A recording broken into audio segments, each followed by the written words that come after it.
Hello everybody, this is TonTon here, and today I'm going to make a list of the best to worst movie masterpiece figures ever made.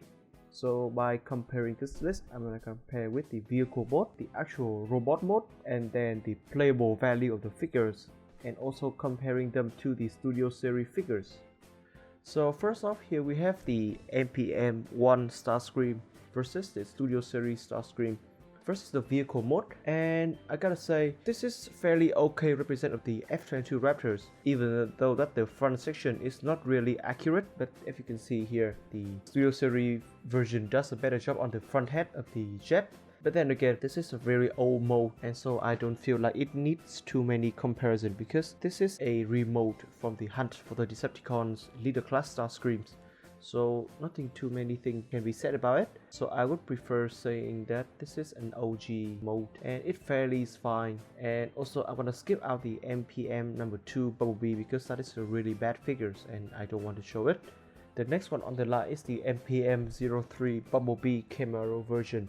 So as you can see, these are the two versions that I have of Bumblebee here. This is the masterpiece and then the Studio Series number 49.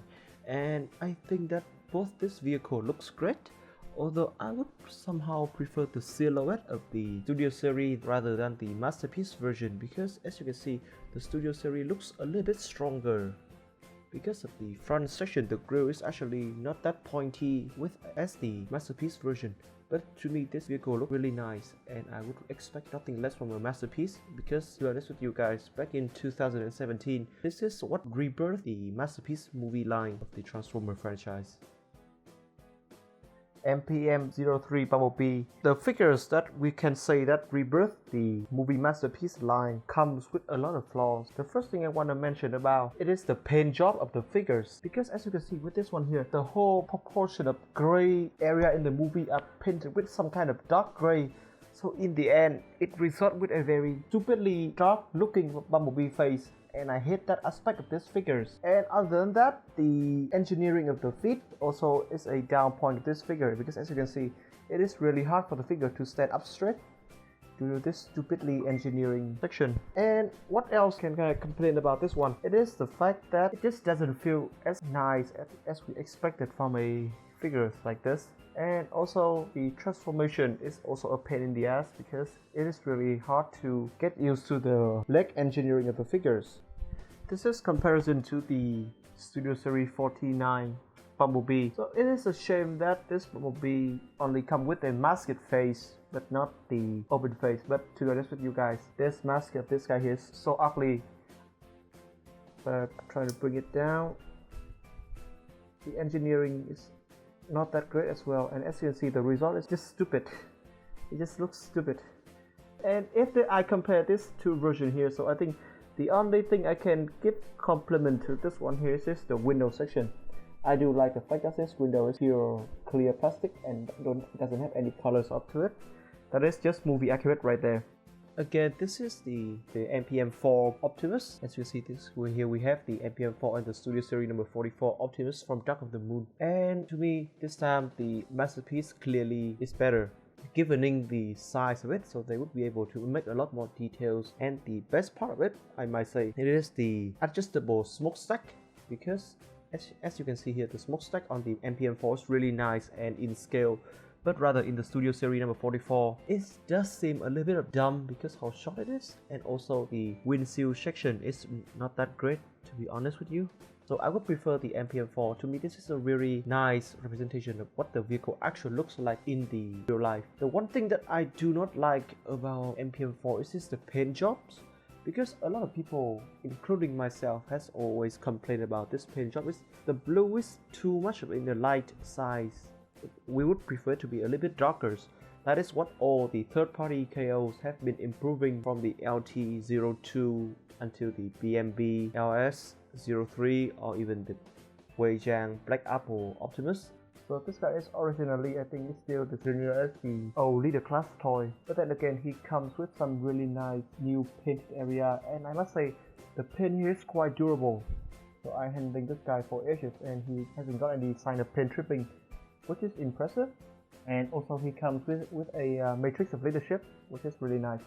The articulation of this guy is decent, but also that is like you have enough to pose, and the articulation you expect from a middle class size figure of Transformer.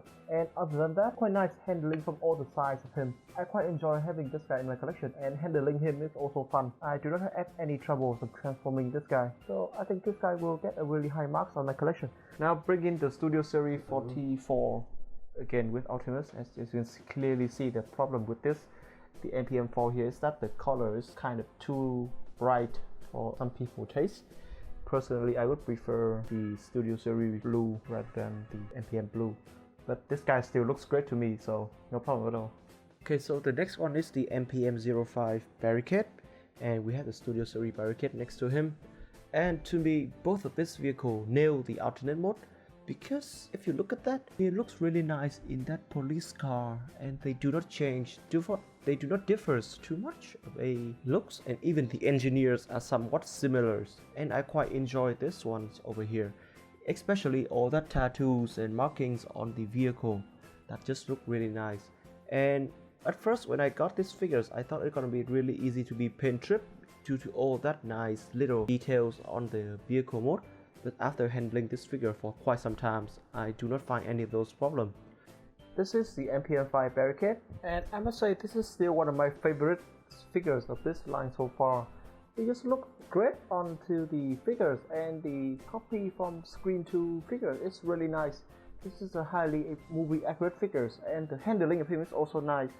The transformation is not too complicated, and I enjoy the way they engineer the arms. That just look great to me in my opinion.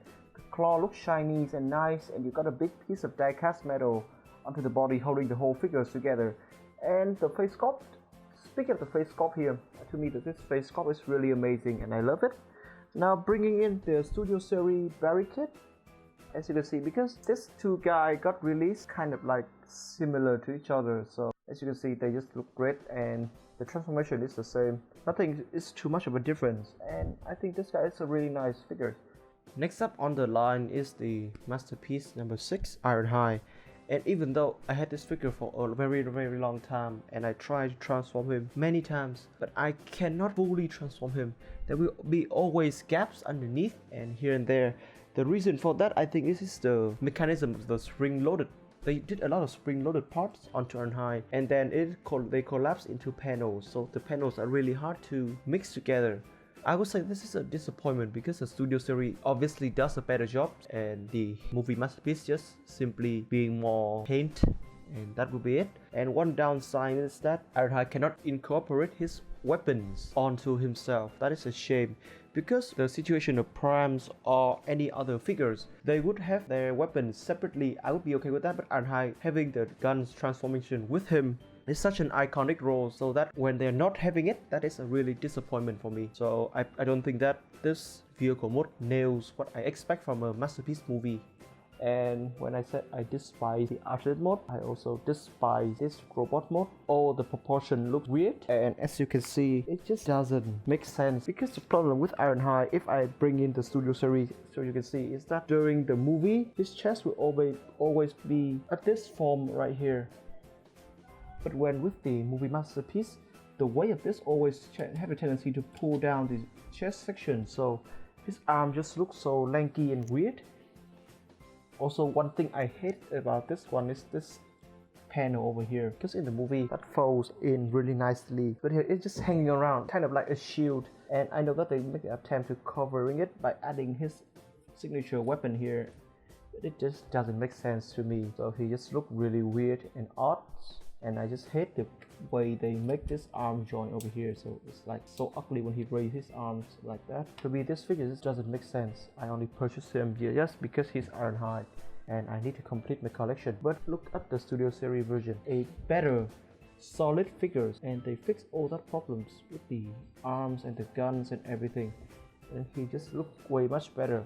Me personally, I would prefer having this Studio Series version scaled up and have more paint than just this one here. This is just purely a rip-off. I hate this figure, and yeah, sadly he is one of my favorite characters, but he just doesn't get the treatment that I would like him to get.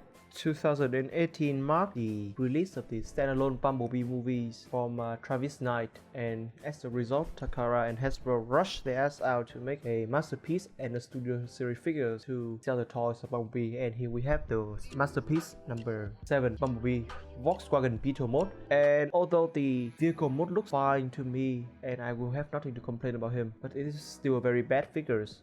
But at the categories of a vehicle, he does nail the job, so he's gonna survive through this one over here.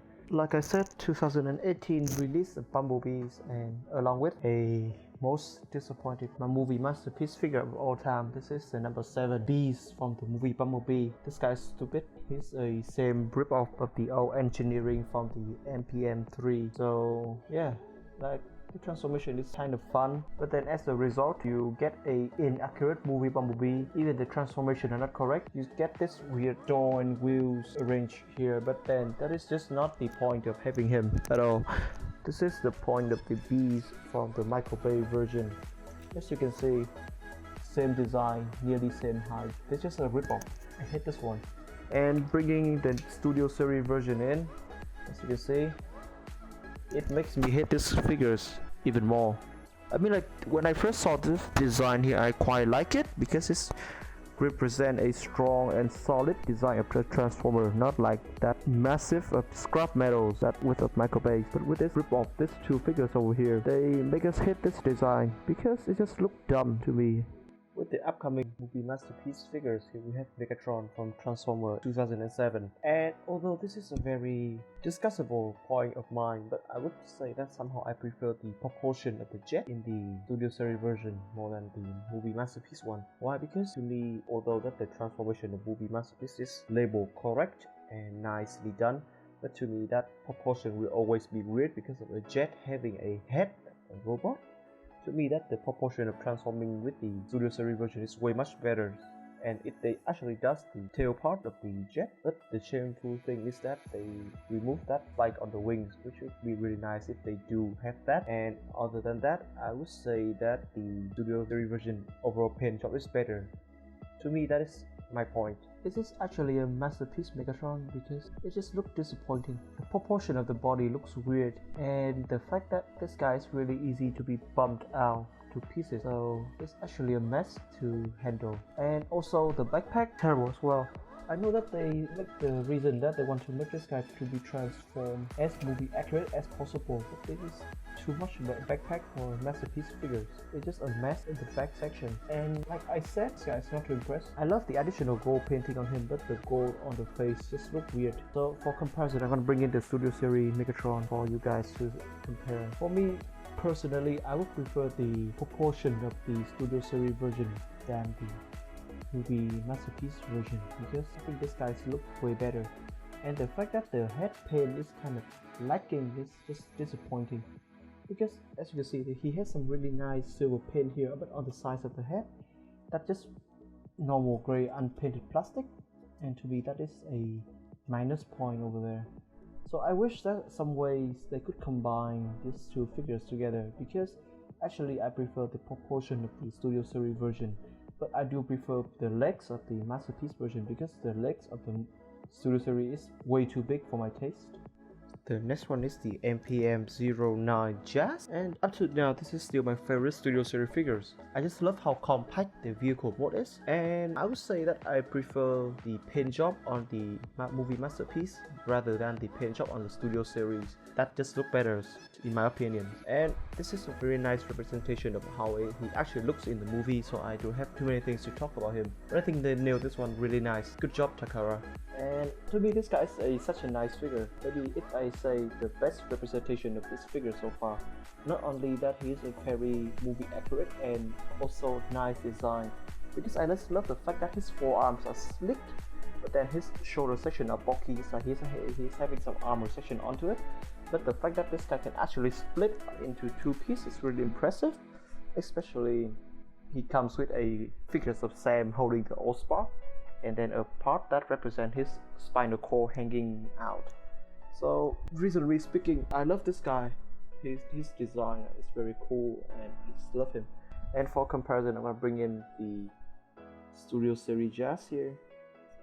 So up to this point of my review, all of the figures I brought in to compare with the Movie Masterpiece version has always got some kind of lacking and can be improved, but with this guy here, it's a clearly win for the Movie Masterpiece. Just to me, there's nothing that the Movie Masterpiece needs to learn from the Studio Series version with. Last but not least, we still have to bring back our old friend Studio Series Starscream back onto the clip. And like I said with many times in the review of the MPM Starscream, I still disappointed because of the weapon storage and this huge gaps over there. Just really a disappointment. And other than that, he looks fine, but then he has a cable held onto his lower section and he doesn't have any thrusters. So this is a very 50-50 situation to me, because I enjoy his design, but then he has so many flaws that I cannot redeem himself enough. So I think this is might be they just make it like 40% of what they should be making for a MPM figures. Let's begin. So this guy here is fairly movie accurate. This is the first ever Starscream figures that come with the actual chest piece, and I think that is a huge improvement to all the previous figures. And the fact that his hands are individually figured, articulated, is really nice, and I do love that fact about Starscream, because I do really hate the other fingers mechanism of Starscream. So now for comparison, I'm going to bring in the Studio Series version of him. And as you can see, this is clearly day and night, because the proportion of Starscream is still the same, but then with the Movie Masterpiece version, it just looks way much better than the Studio Series version. It looks way more characteristic, and I do love the fact that the color is kind of bright to contrast with the additional weathering effects onto him. And overall, yeah, he's really nice with all his accessories on. And unfortunately with him, the only problem for me is that the wings and the ass pieces onto the back is quite boring, and I wish they could have done something better with it. But to me, he's still an okay figure. Ranking 8th of all the figure is the Masterpiece Movie Ironhide. This is a fairly disappointing figure. All the proportion looks weird, and the transformation is also terrible. And the arm is just another letdown.